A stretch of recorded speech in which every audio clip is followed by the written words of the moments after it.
This is the new PORMIDO 12-inch mirror dash cam with the dual rear and front cameras. The front is a 360 swivel, and you can see that you can just easily swivel that around and get a nice shot inside or outside.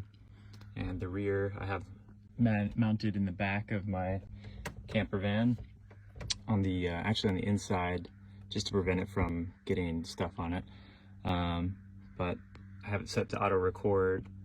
Both images are very nice, and I can just stop the recording and we can just look directly at the rear camera.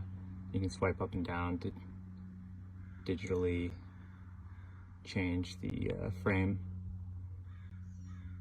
and then you can see the front, same thing.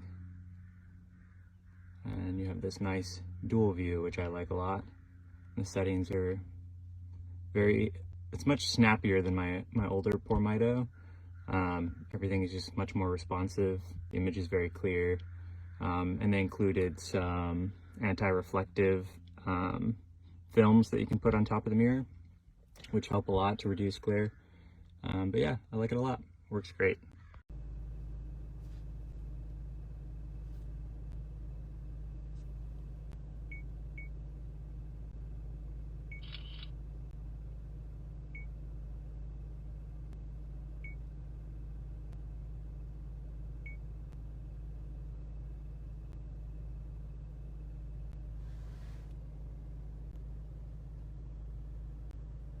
Awesome.